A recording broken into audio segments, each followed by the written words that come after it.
Welcome to Aadya TV. మనతో పాటు భువనగిరి సంబంధించిన మునుగోడు నియోజకవర్గం సమస్త నారాయణపూర్కి సంబంధించిన రైతులు మాత్రం ఇక్కడ కనిపిస్తున్నారు. అంటే వాళ్ళ ఈ త్రిబుల్ రోడ్ల మాత్రం అలా భూములు పోతున్నాయని చెప్పేసి వాళ్ళు ఇక్కడ రావడం అనేది జరిగింది. ఇప్పుడు కొంతమంది రైతులు కూడా ఉన్నారు, వాళ్ళని అడిగి తెలుసుకునే ప్రయత్నం చేద్దాం. వాళ్ళ సమస్యలు ఏంటి, ఎందుకు మరి అంటే త్రిబుల్ రోడ్ను ఒకసారి కాకుండా 2 సార్లు గీయవలసిన అవసరం, 3 సార్లు కూడా ఇక్కడ నుంచి రూట్ మ్యాప్ అనవలసిన అవసరం ఏమొచ్చింది ప్రభుత్వానికి?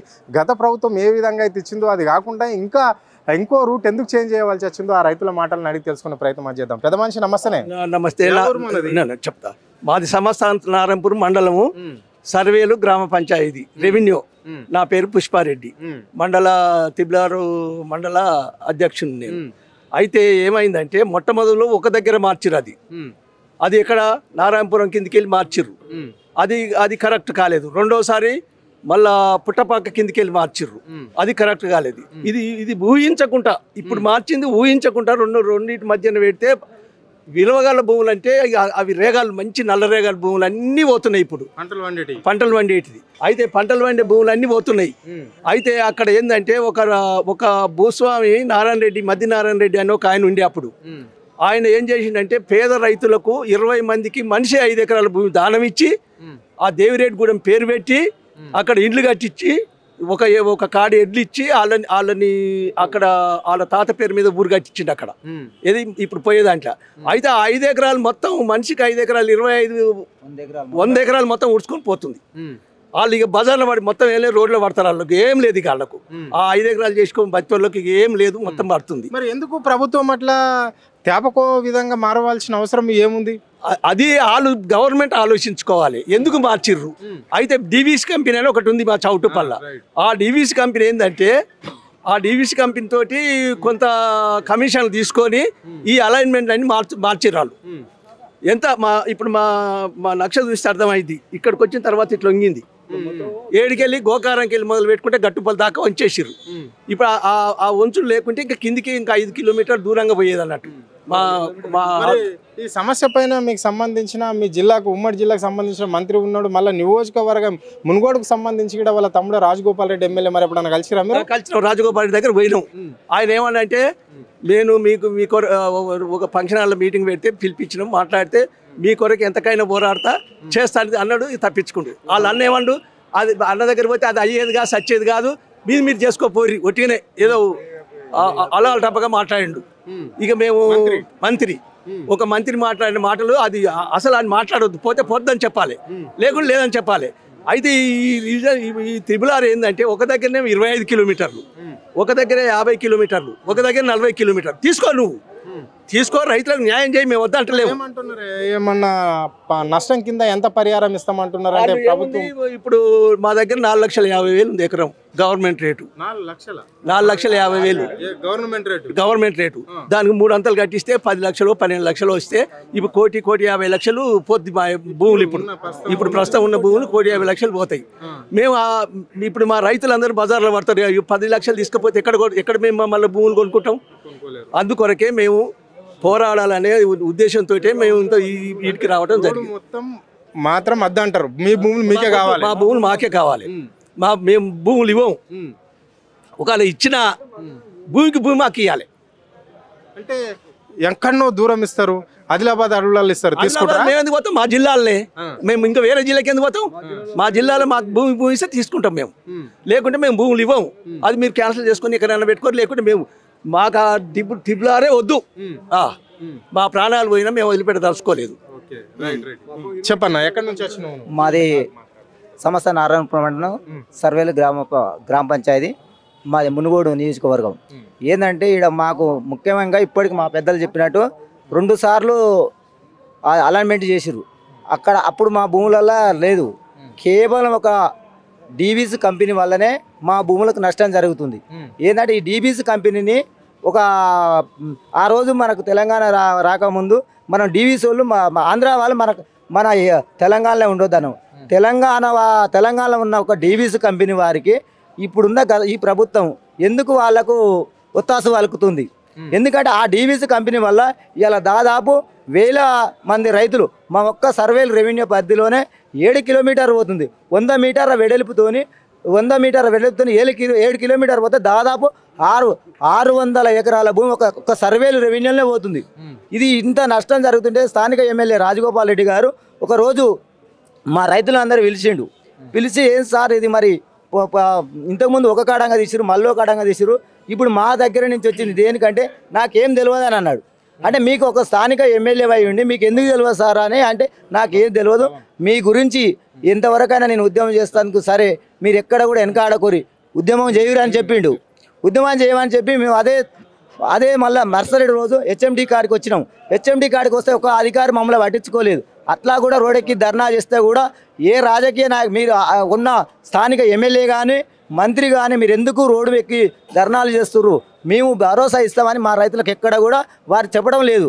ఎందుకంటే వాళ్ళు లోపల ఒక మాట మాట్లాడుతున్నారు, బయటకు వచ్చే మాట మాట్లాడుతున్నారు. కొంతమంది మా మిత్రులు మా రైతు పిల్లలు పోయిర్రు, అయ్యి సార్ మా భూములు నష్టపోతుంది మాకేందంటే అయ్యేది కాదు పోయేది కాదు మీరు ఎందుకు వచ్చారు భయ్, ఇది ఇప్పుడు అయ్యేది ఉంది అంటుండు. అదే మళ్ళా ఇలా అది ఎమ్మెల్యే గారు మళ్ళీ మరుసటి రోజు మొన్న ఆంధ్రాకి వెళ్ళే రోజు పెద్ద కాపాడి కాడ పెట్టిండు, విలేకరుల సమావేశం పెట్టి RRR అవుతుంది కానీ మేము రైతులకు ఎంత నష్టపరిహారం ఇప్పిస్తానని అంటుడు. కానీ ఎందుకు రైతులు వచ్చి ఇంత గోడున ఏడ్చి రైతులు ధర్నాలు చేస్తారు, RDO ఆఫీసు ముట్టడి చేసినాం, MRO ఆఫీసు ముట్టడి చేసినాం, ఇక్కడ HMD ఆఫీసు ముట్టడి చేసినాం, ఎందుకు మీరు నష్టపోకురని మాకు భరోసా ఇస్తలేడు. ఏంటంటే లోపడో మాట చెప్తుండు, బయటకో మాట చెప్తుండు, మంత్రి ఓ మాట చెప్తుండు, ఎమ్మెల్యే ఓ మాట చెప్తుండు. ఏమన్నాడు అంత నేను ప్రభుత్వం ముఖ్యమంత్రి ఏమంటున్నాడు, మంత్రి ఎమ్మెల్యే అట్లా మాట్లాడితే మరి ముఖ్యమంత్రి ఏమన్నాడు మేము చెప్తే వింటలేడని రాజగోపాల్ రెడ్డి అంటుండు. నేను ఒక ఎమ్మెల్యే నేను ఉన్నా కానీ నా మాట మాత్రం వింటలేడు. మరి ఎందుకుంటుండు నేనా ఆ ప్రభుత్వంలో ఎందుకు పని చేస్తుండు, మళ్ళీ లోపడంగా పోతాడు, వాళ్ళ కాలు మొక్కుతాడు. కానీ బయటకు వచ్చి రైతులలో మాత్రం మేము బరాబరి నేను మీ పక్షాన కొట్లాడుతా అంటున్నాను, కానీ ఎక్కడ కూడా జరుగుతలేదు. టోటల్గా ఈ రోడ్డుకు ఎన్ని గ్రామాలు బాధ్యతలు అవుతున్నాయి? ఇప్పుడు మీ భువనగిరి జిల్లాకు సంబంధించి ఎన్ని గ్రామాల రైతులు ఎంతమంది ఉన్నారు, ఎన్ని ఎకరాల భూమి పోతుంది? దాదాపు ఒక 10,000కు పైగా ఉంటుంది సార్. యాదాద్రి భువనగిరి రెండు కలిస్తే కూడా 10,000కు పైగా ఉంటుంది ఒక యాదాద్రి భువనగిరి. ఓకే, కేవలం మా నారాయణపూర్ మండలాన్ని 2,000 ఎకరాలు పోతుంది. కేవలం ఒక నారాయణపూర్ మండలానికి 2,000 ఎకరాల భూమి పోతుంది కేవలం. అలా మొత్తం సన్నకారు చిన్నకారు రైతులు ఉన్నారా? రైతులు అంతా చిన్నకారు, 2 ఎకరాలు 3 ఎకరాలు ఉన్న రైతులే. మంచి పంట పొలాలు, మంచి నల్లరేగడి భూములు, మంచి ఎర్రజెక్క భూములు, అన్ని రకాల పంటలు పండే భూములు నారాయణపూర్ మండలమే ఫేమస్. పత్తిలో కూడా ఫేమస్ మండలం అది. అసలైన పంట పండే భూములే తీసుకుంటారు. చెప్పండి అన్న. నా పేరు వాసుదేవరావు అండి, మా సర్వేల గ్రామం. నేను కూడా బాధితున్నే.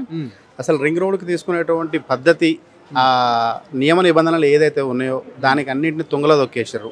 ఒక దగ్గర 60 కిలోమీటర్లు, ఒక దగ్గర 70 కిలోమీటర్లు, ఒక దగ్గర 30 కిలోమీటర్లు, ఒక దగ్గర 40 కిలోమీటర్లు. 40 కిలోమీటర్లు అనేటువంటి రేడియస్ని వీళ్ళు ఖచ్చితంగా పాటిస్తున్నారా?